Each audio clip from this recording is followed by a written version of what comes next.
you have any questions? Because that would probably work best. So just what started the program to do the traditional foods?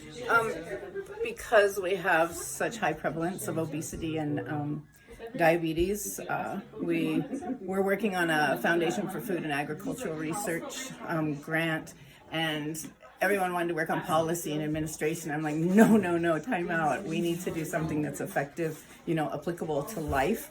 And so I did a study design for a traditional diet.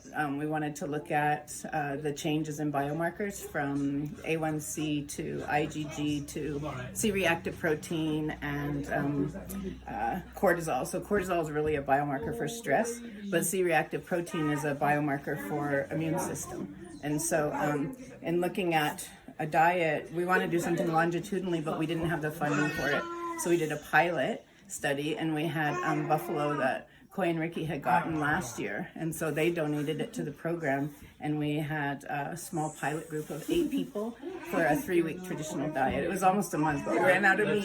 So they got to eat the buffalo meat? Yeah, so we did all our lab work on everybody for a baseline. And then they ate traditionally for almost a month. And then we did our lab work again. And so what it did show was that cortisol was down, so the stress biomarker. A1C was down, so glucose, blood glucose. I don't know that there's so many confounds, and we really need to do a deeper study and for a little bit longer time. But we just did what we could just to get started, to grab some data so that we could use that data to create a bigger study, and then use that data to put in for funding for a bigger study. So we ate wholly, completely buffalo dry meat. We had fat and peppermint, traditional Blackfeet foods. So we had, we mimicked the wild potato and our greens. We ate very little greens, but we did eat some dandelion greens and some rhubarb, wild rhubarb. And then we spent a lot of time picking berries to prep for the diet. So we had tons of berries and had berries donated to us too from people that really wanted to know the answers on this. So we're real hopeful that we can get it funded to create a bigger, longer diet. And of course, if we get our buffalo this year, you see, Innie, we went sang the hunting song and the Kamatani song, Evading Danger, before you guys went out this morning to call the buffalo in. Yeah, put our tobacco down. And so now the big deal is just to be able to get enough meat this time around to have a longer study and for more people. So with the berries, did you eat those dried, or were they fresh berries? You made soups and dried berries? Did you put them with the dry meat? That were frozen for a ceremony that we didn't use the year before, and so we used those for just fresh, eating fresh. We made soup, we did dried berries, we mixed dried berries with fat and peppermint too. And so you could use the berry any way you wanted to, as long as you kept all the processed sugars, refined flours, everything out of it. No making cookies, etc. But you could eat berries all day long, or dried berries, berry soup, anything. We don't put a lot of thickening in our berry soup anyway, and we haven't traditionally. And so, the flours and the sugar came in with like our commodity foods and our survival foods, really is what they were. So did the Blackfeet mostly have like a nomadic? They chased buffalo and elk, picked berries, and then, like you said, ate dandelions, or wild dandelions, wild rhubarb. Yeah. So they weren't able to plant and harvest like other tribes maybe that could plant things perennially. Right. No, we weren't like the Hidatsa or other people that were agriculturally based. We were at straight up a traditional buffalo economy. So our homes, our clothing, everything was made from the buffalo. Our food mainly was buffalo fat, buffalo dry meat. Everything was ini, so iniwa, more than one. Yeah, we pretty much just were buffalo, tiny bit of fish, it depends on who you talk to, and the wild potato. We had, I think bitterroot, we probably traded for bitterroot across the mountains because my great-grandmother made her berry soup with bitterroot in it. And I mean, we just so rich in elk and buffalo that we didn't need anything else. And yeah, very much nomadic. We followed the seasons. We were seasonal hunters and followed the land. Did the Blackfeet partake like with the Salish for the, I can't remember what the name is, there's the trail between them and maybe the Nez Perce, and it was a trading trail that they would do to trade between the tribes. Did the Blackfeet partake in that at all, or they were just so sufficient? And I think I don't know, what our history says about that. It seems to me like we protected them as Chief Joseph was going up. It sounds like from different stories that I heard that we protected them, but they ended up coming back down, right? And on that trail was it Trail of Tears or the Nez Perce? I think so. And then there was this, I just read about it last week, with the Salish had this trail between them, and they could get to the coastal tribes, and they could trade and barter on this particular trail. We had trade. I know that they have Blackfeet goods all the way down into Central America that we traded down through Colorado, Wyoming, like what is now Colorado and Wyoming. But we had a trade route that went south. I'm not sure if it was just because we were so warring, like with the coastal people that moved into the Bitterroot Valley, the Salish Kootenai, they all have that different language, they have different diet. They were traditionally a coastal tribes, right? And I don't know if because we were so warring, I don't know if we had a real open trade with them. Okay. And then you talked about the Lame Bull Treaty, how this was our land from down here where we're out outside of Gardner, from Yellowstone out to Saskatchewan. And you talked about the Nez Perce and what other tribe starving, and we brought them into that treaty to allow them to hunt. Yeah, so from the Yellowstone, let's see, Utukwi, Okotok, Sisseton, the Yellowstone, Yellow Rock River, Yellowstone, all the way to the North Saskatchewan was Amskapi Bikani, Apatutsi Bikani, Siksika, and Kainai. So we're a 4-band confederation. So we traveled freely until they put that medicine line in. And once the government put a bounty on the head of the buffalo, we were the last tribe to be put on the right, on a reservation. And because they couldn't conquer us, they decided that a better way to go about it would be to starve us out. We were already decimated by a disease that we had no acquired immunity to, diphtheria, tetanus, smallpox, all of these things. Like now, the world's being hit with COVID-19. Well, that's how we were hit. We had no acquired immunity to any of this. So much like the world is suffering now, we suffered barrage after barrage after barrage of these diseases.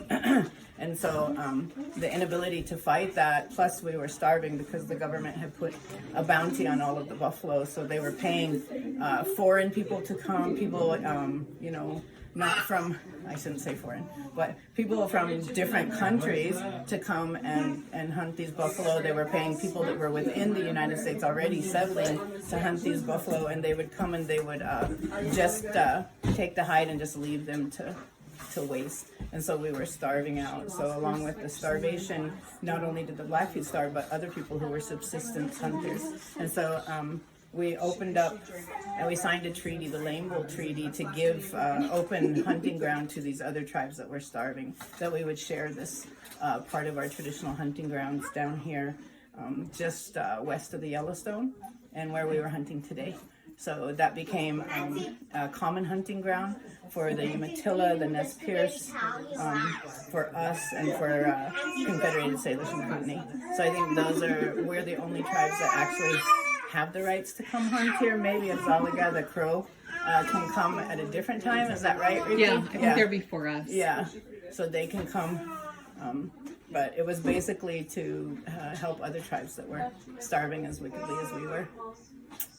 Okay. And then moving forward, you talked about grant money that you're putting in to get maybe more buffalo to do a bigger diet. How much funding do you think that would take to try to get your pilot program off the ground more? I think that if we are able to do it depends on how long we want to stretch it out for, but if we could do a 3-month diet with all the lab work, with all of the food, I know that the things that we added to our diet were almost $10,000 for the duration of everything is what I would call it. So I think we need anywhere from 70 to 80 thousand, depending on what we decide on for the pilot.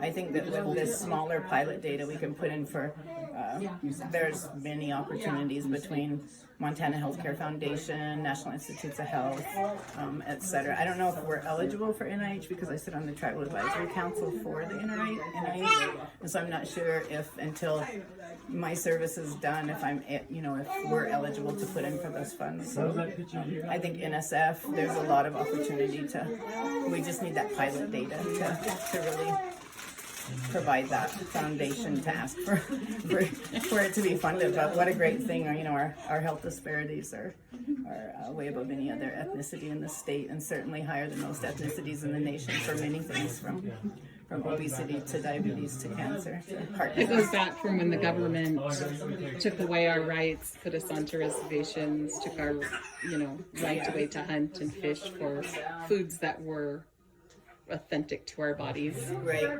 Yeah, we a good example of that is milk, sugar, lactose. So people who've had lactose or milk sugar in their bodies for thousands of years have developed this enzyme that breaks it down. But for Native people, we say we have Indian belly, we can't eat milk, we can't eat cheese. It's because we haven't had milk in our systems except for maybe the last 120, 40 years. So we haven't developed that enzyme lactase to break down milk sugar. So this very much the same with these subsistence food or these survival foods that were shipped in on the rail cars, the commodities, because they took away our ability to hunt.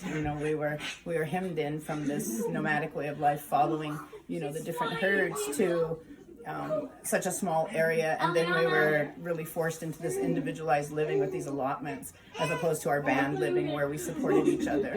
So on these allotments, these individualized pieces of land where we no longer had the ability to care for each other or hunt and share, and the way that we lived before, we became really reliant on commodities because we weren't allowed to hunt, we weren't allowed weapons, we weren't allowed to leave. For heaven's sakes, down at Old Agency, how many people starved that winter? 860. The government says 300 and something, but our records show it was over 800 people. Can you imagine those mothers and fathers having to stand there and watch their children die from and they were criminalized, starvation? which started Right? the criminalization of Native Americans. Right? Was there also starvation? To see your family and your tribe die. Yeah, and being on that land for 10,000 years and knowing where the elk were, and knowing where the, where the buffalo, knowing where everything was, and you still weren't allowed to hunt it to feed your children, just let them starve.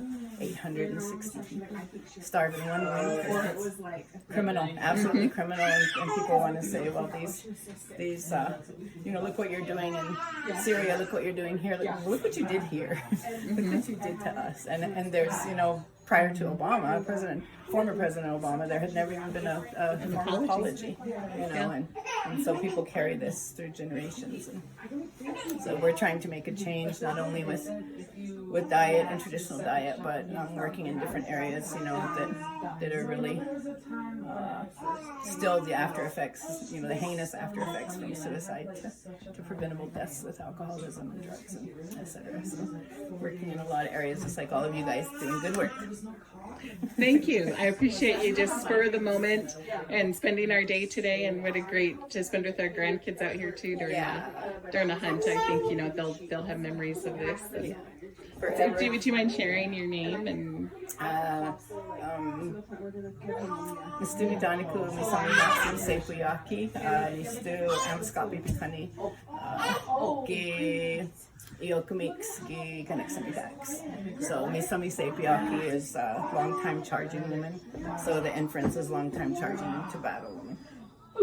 Kim Paul is my English name. Thank you. You're welcome.